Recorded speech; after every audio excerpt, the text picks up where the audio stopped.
जो रोज गाय को प्रणाम करता है और गाय की प्रदक्षिणा करता है तो भगवत प्रदक्षिणा का उसे फल प्राप्त होता है। यदि घर में गाय बंधी है और भूखी है और प्यासी है तो तुम्हारे सारे पुण्य नष्ट हो जाएंगे।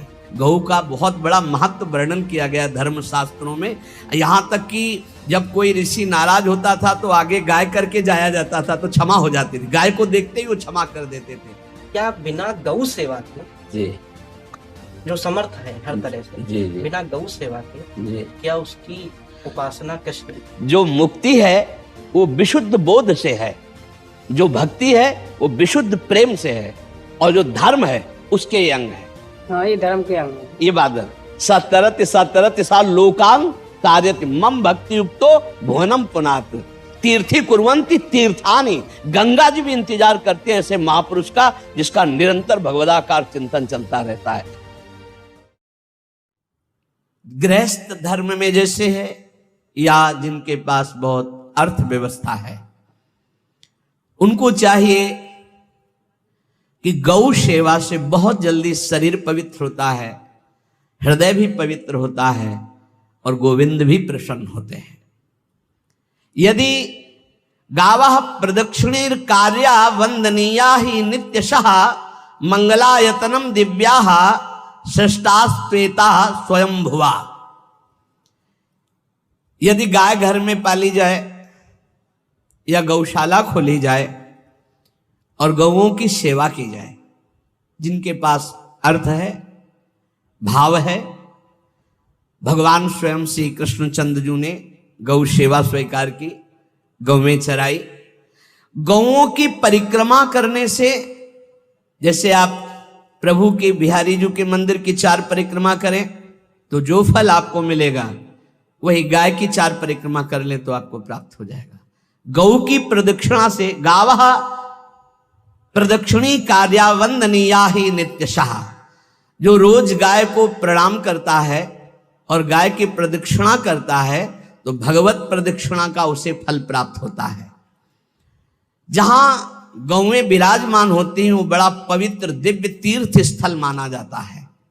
गौएं जहां विराजमान रहती, गौशाला में भजन करे तो कई गुना बढ़कर के प्राप्त होता है। स्वयं ब्रह्मा जी ने गौओं को दिव्य गुणों से विभूषित बनाया है। अप्यागाराणि विप्राणाम देवतायतनानि च यद गोमयेन शुद्ध्यन्तिम किम ब्रूमो हृदिकम ततः। गाय के गोबर से जहां लेपा जाता है वहां जिस देवता का आवाहन करोगे वही देवता आकर विराजमान हो जाएगा। अपवित्र भूमि में भी यदि गाय के गोबर का लेप कर दिया जाए तो परम पवित्र मानी जाती है। गाय बहुत पवित्र, जहां वो बैठती है, जहां वो मूत्र त्याग करती, गोबर त्याग करती, वो स्थान तीर्थ तुल्य पवित्र माना जाता है। भगवान जब गाय के पीछे पीछे चलते तो गोरज उड़कर उनके मस्तक पर विराजमान होती, उनके मुखार बिंद पर विराजमान होती। बाल गोविंद के अनिष्टों को दूर करने के लिए गाय के पूंछ को उनके ऊपर से झाड़ा देती थी मैया। जब गुरुमंत्र वैदिक सिद्धांत से दिया गया था पहली बार तो पंचगव्य पिलाया गया था।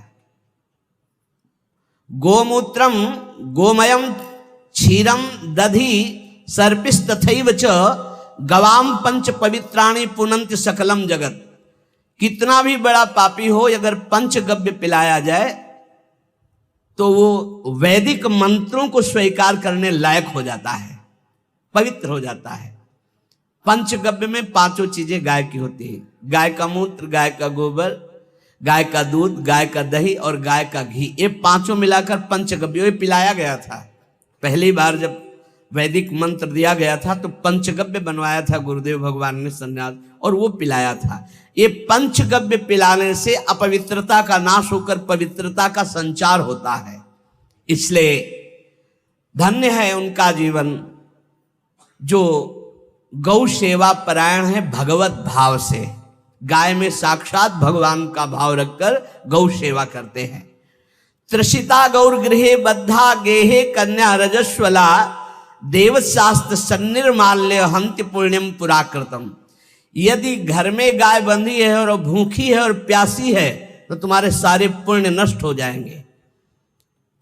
अगर घर में रजस्वला कन्या बहुत काल तक है और उसका विवाह आप नहीं कर रहे हैं तो आपके सारे सुकृत नष्ट हो जाएंगे। यदि घर में ठाकुर जी विराजमान है, कर का पहनाया हुआ माला सुबह तुमने देख लिया तो तुम्हारे सारे पुण्य नष्ट हो जाएंगे, क्योंकि शयन कराते समय तुमने उतारा नहीं, अर्थात तुम सेवा में प्रमाद करते हो। तो देवताश्च निर्माल्य हंति पुण्यम पुराकृतम, जैसे सुबह श्रृंगार किया तो रात्रि के शयन के समय वो हटा लेने चाहिए माले। जब हम शयन कराते हैं तो भले पुष्प शैया पे शयन कराएं पर माला नहीं धारण कराएं। श्रृंगार का माला अगर दूसरे दिन दर्शन किए क्यों पहने ठाकुर जी तो तुम्हारे सुकृत नष्ट हो जाएंगे। गाय बंदी हो घर में, वो प्यासी है और भूखी है, तुम्हारे सुकृत नष्ट हो जाएंगे। त्रिषिता गौर गृहे बद्धा, क्योंकि तुम्हारे पास है, सेवा करना चाहिए। यो वै गाम प्रतिसिद्धेन तो चरंतिम च स्वतरणम नरहा तस्य पूर्वे च पितरा कंपन्ते पतनोन्मुखा। यदि गाय हरी हरी घास चर रही कहीं और तुमने डंडा ऊपर प्रहार किया, लाठी मारी तो तुम्हारे पितर खोपड़ी के बल नरक जाने के लिए तैयार हो गए। ये लिखा है चरंतिम स्वम तृणम नरः तो तस्य पूर्वे च पितरा कंपन्ते पतनोन्मुखा। इसीलिए क्या भारत से कहीं किसी की तुलना हो सकती है जहां गौ को माता की पदवी दी गई, जहां गौ को हम आराध्य देव के रूप में मानते हैं, आराधना करते हैं। गौ रक्षा, गौ सेवा, ये बहुत बड़ा इसमें छुपा हुआ है। स्वयं भगवान अवतरित होकर गौ रक्षा, जब गाय के रूप में पृथ्वी रमाती तो भगवान का अवतार हुआ है। बड़ा विचित्र समय आता चला जा रहा है कि अब आधुनिक यंत्रों की ऐसी सेवाएं हो गई बड़ी बड़ी कि अब ना बैल की जरूरत है और ऐसे दूध की महंगाई बन गई कि अब देसी गाय 2 लीटर 3 लीटर 4 लीटर और ऐसी इसी की 20-20 25-25 लीटर दे तो कौन देसी गाय को। तो गौओं का सेवा का भावना शास्त्र आज्ञा करता है कि जो प्रतिदिन अग्रग्रासे परोभावा कर्तव्यो भक्ति तोन्वहम अकृत्वा स्वयं आहारम कुर्वम नापनोति दुर्गतिम। जे ही तुम्हारे गृहस्थ में घरों में पहले होता था, अब तो भगवान जाने, जे ही पहली रोटी तवा में गई तो वो निकाल करके पक्की रखी जाती थी गौग्रास के लिए, पहला रसोई में। तो इसमें लिखा प्रतिदिन स्वभोजनम, पहले स्वयं भोजन न करके गाय के लिए ग्रास निकालना चाहिए। तो जिनके पास अर्थव्यवस्था जो गृहस्थ धर्म में है या जिनके पास अर्थ है, कुछ रोज 1 रुपया निकालो। हम कह रहे रोज निकालो तो महीने में 30 रुपया होते, 30 रुपया में एक गाय को हरी घास तो एक टाइम पवा ही सकते हो ना, बहुत नहीं है तो 1-1 रुपया निकाल के अगर एक गाय को चारा दोगे तो एक बार का भोजन तो हो ही सकता है। 30 रुपया में हरी घास जाकर के उसके दावा एक बार तो पवा दोगे ना। अग्रग्रासे परोभावा कर्तव्य भक्ति तोन्वहम, भक्ति पूर्वक गाय को 1 ग्रास भोजन में 1 रोटी तो निकालना चाहिए गाय के लिए, ऐसा शास्त्र आज्ञा कहता है।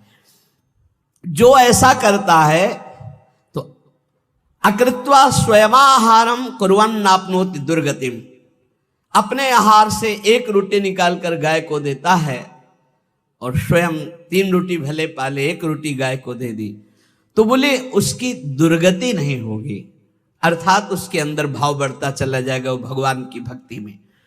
और तेनाग्नयो हुता सम्यक पितरश्चा पितर्पिताः देवास्त पूजितास्तेन यो ददाति गवान्हिकम।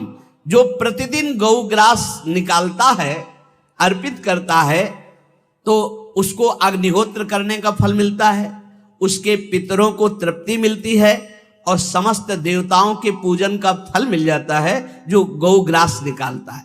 यो वै ताड्यते यष्ट्याधेनुम मर्त्यो विमूढ़धि, जो मूर्ख मनुष्य, जैसे अब गाय दूध नहीं दे रही, मार डंडे डंडे मार रहे हैं, इंजेक्शन लगा रहे हैं, ऐसे वैसे कर रहे हैं, उसको ताड़ना दे रहे हैं।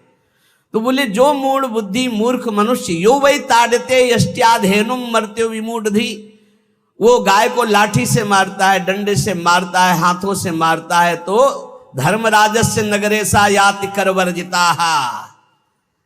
धर्मराज जी पहले अपने नरक में ले जा करके उसके कहते थोड़े थोड़े तिल तिल करके पहले इसके हाथ काटो, मरना है नहीं वहां। अब आराम आराम से थोड़े थोड़े पहले हाथ वर्जिता है, इन्हीं हाथों से गाय को मारा था ना, वैसे थोड़ा थोड़ा काटा जाता है उसके हाथ। कर वर्जिता हा, उसके दोनों हाथ काट करके थोड़े थोड़े।